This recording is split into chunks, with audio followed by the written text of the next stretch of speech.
2024.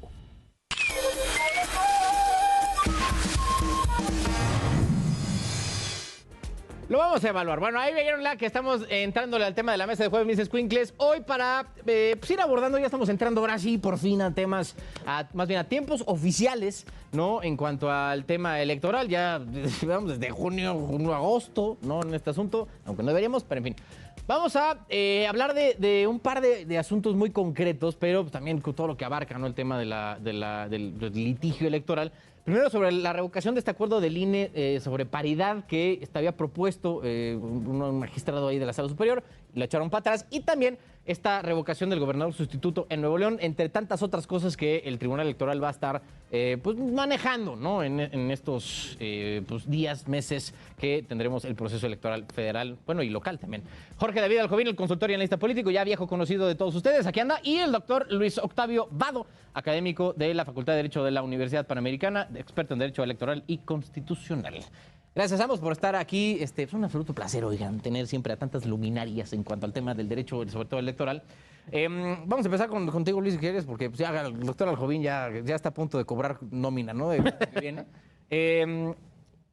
¿Cómo viste el tema del litigio de la revocación de género, de la paridad de género, que querían hacerle ahí una, pues muy comodaticio, ¿no? Es decir, es que Yucatán ya tiene legislación en la materia, y sigue habiendo el argumento, ¿no? De que el INE no tiene facultades para andar pidiéndole ese tipo de cosas a los partidos, pero la cosa es que pues, si no han legislado en cuanto a ese tema, pues el INE tiene que entrarle al quite. Entonces, a ver, pues ¿cómo viste más o menos el papel del tribunal en este tema de la paridad de género ahora ya firme? Yo creo que lo ves con mucha claridad. A ver, la paridad de género ya es un mandato. No hay que darle vueltas. Es un mandato, se tiene que cumplir y se acabó. La duda es cómo le hacemos para cumplirlo adecuadamente. Porque paridad suena simplemente a 50 y 50, pero no es tan sencillo y no es tan fácil. Y básicamente, ¿qué era lo que se estaba proponiendo en el proyecto, ¿no? Bueno, la idea de lo que tú comentas, la paridad la tendrían que haber establecido en primer lugar el Congreso de la Unión para lo federal, es obvio. Los congresos locales para las gubernaturas. Si los congresos locales no lo hacían, entonces el criterio era, bueno, lo tienen que hacer los partidos políticos dentro de sus disposiciones internas. Si los partidos no lo hacen, entonces los soples, o sea, los institutos electorales locales. Si los institutos no lo hacen, entonces el INE ejerce la facultad de atracción y tiene que regularlo. Ese era, digamos, como ven el proyecto. Hasta el último punto, ¿no? Que era Exacto, como podemos ver, el chiste es, a ver, en primer lugar, ¿quiénes? Los legisladores. Ellos eran los primeros que tenían que cumplir. Ya. Y ahora llegó el tema del tribunal, doctor, y pues ahí, siempre, es que ¿por qué todo tiene que llegar al tribunal? O sea, son muy contenciosos tus carnales en el tema del... Mira, habrá que decirle a la gente que también se llega hasta el tribunal porque los propios legisladores no cumplen con su tarea. ¿Cuál es la tarea de un legislador primordialmente? Hacer leyes, pero lo que hacen es hacer grilla y tirar sombrerazos ahí en las tribunas. Pero también habrá que decir que esto nos lleva a una reminiscencia, porque justamente como lo dice Luis, no solamente se trata de un mandato que está ahí y que simplemente una igualdad de hombre y mujer ante la ley, que en materia electoral se podría traducir en una postulación del 50% hombres, 50% mujeres, sino que ahora hay una política en materia de paridad. ¿Qué quiere decir que es una política? Que es un mandato transversal para todos los órganos del Estado mexicano.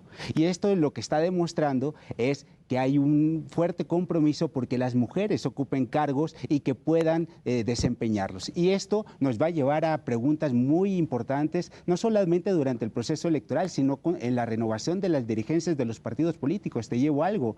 Imagínate, habría que preguntarnos si las próximas dirigencias de los partidos políticos van a seguir siendo encabezadas por hombres, si tiene que aplicar o no la alternancia. Y en el caso de las mujeres, pues los meten tremendos bretes. ¿Por qué? Porque con el proyecto por eso lo andan litigando, ¿no? Exacto, porque justamente con la resolución que proponía el magistrado Felipe de la Mata, pues ¿qué iban a hacer los partidos políticos en los hechos? Al dejar libre al estado de Yucatán y diciendo que había cumplido con la ley de paridad, pues lo que iban a hacer los partidos en los hechos era postular 5 hombres y 4 mujeres. Por lo tanto, ¿qué se decidió? Como parte de la política paritaria, se dijo 5 mujeres, 4 hombres, y con algo muy importante, y sé que a Luis tal vez no le guste mucho esto, pero lo que dijo el tribunal, dijo, aquí mando yo.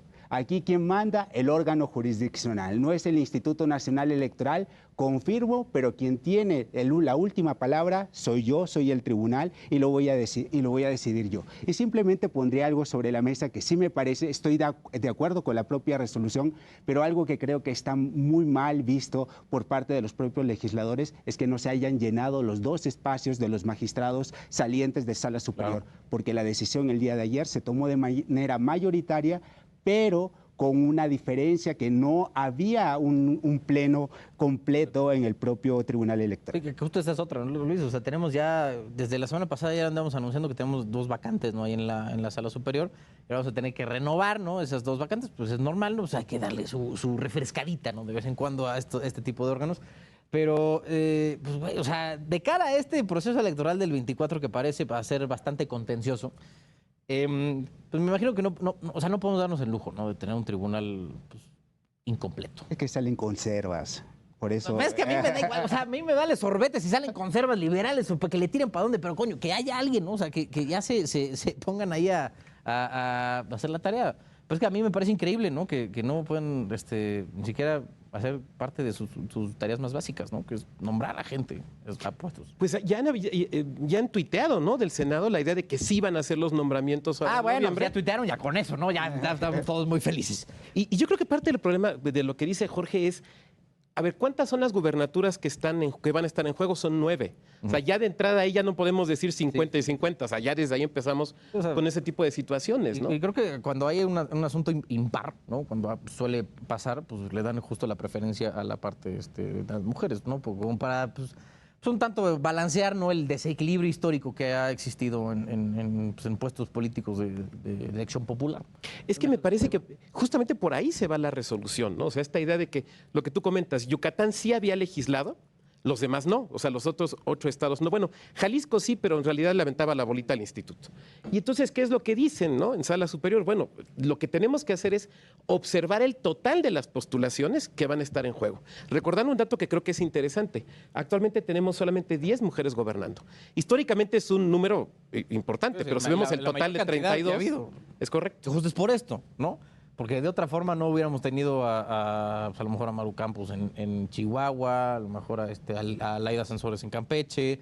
O sea, sí entiendo la noción, ¿no? O simplemente los amigos en casa nos van a criticar, 3 hombres hablando de paridad, por ejemplo. Sí, eso también, ¿no? Bueno, hay que decirlo como una crítica sana, ¿no? No, bueno, a ver, o sea, los invitados que tenemos en este lugar no tienen que ver con paridad ni nada. O sea, los traemos a ustedes, al menos en este caso, porque son expertos en la materia. Si hubiéramos tenido la fortuna de tener una experta en tema electoral, también estaría aquí. También no, sí, digo, al menos yo no tengo el placer de conocer poco a poco. No vamos abriendo el abanico.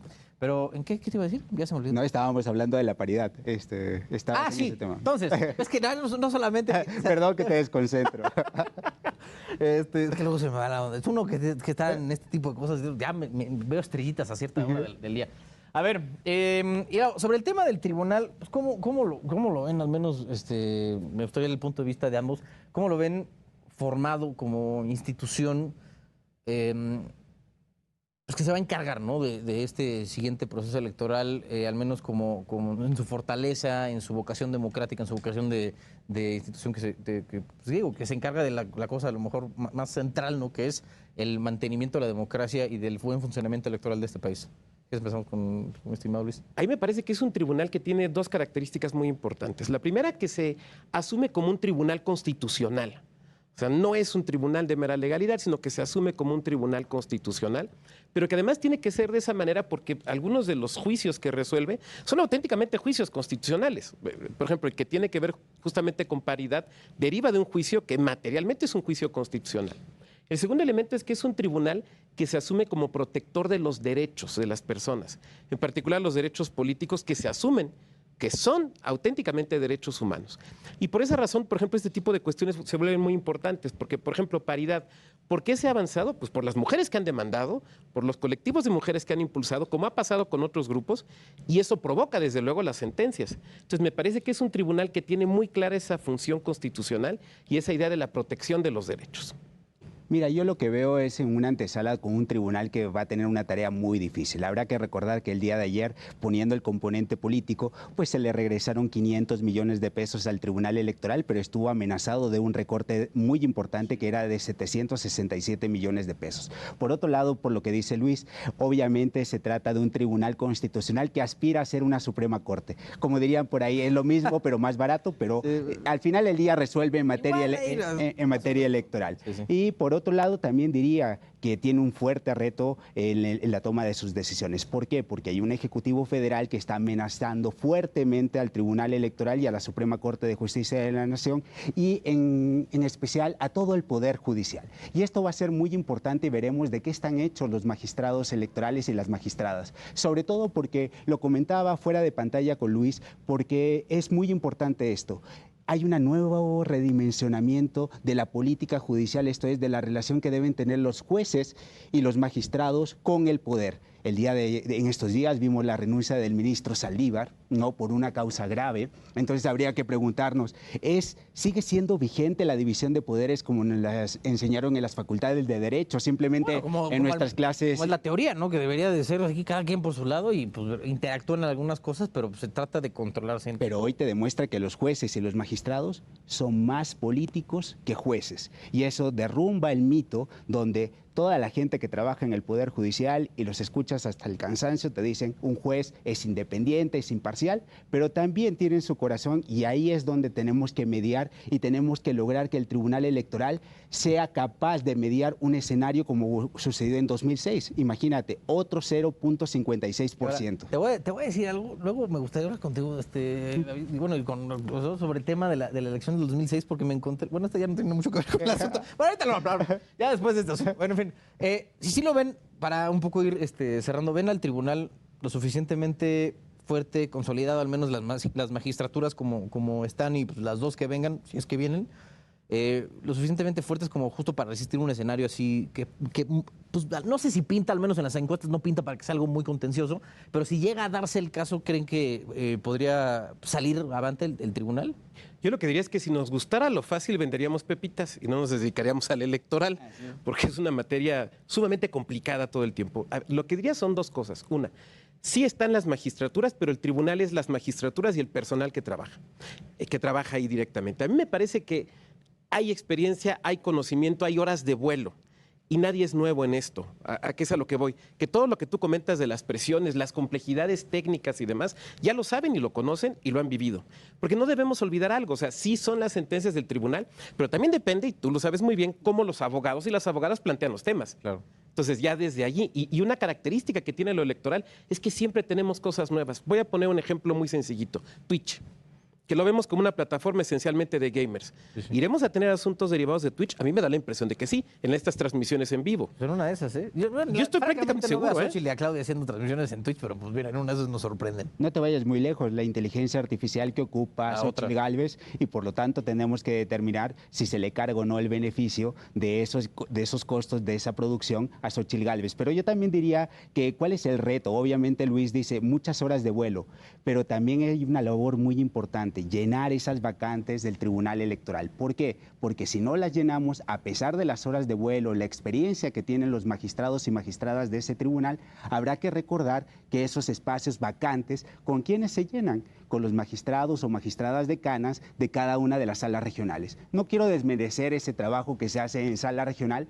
pero habrá que decir, una cosa es que tú seas seleccionado para jugar en el Real Madrid o en el Barcelona, y otra cosa es que te traigan a alguien de la filial de Cruz Azul, que como está en estos momentos, imagínate, que nos traigan a alguien de una sala regional que no esté preparado para ese tipo de presiones. Y creo que esto es importante porque nos lleva a un tema de legitimidad de las propias decisiones, porque para eso nombramos magistrados y magistradas en el Tribunal Electoral.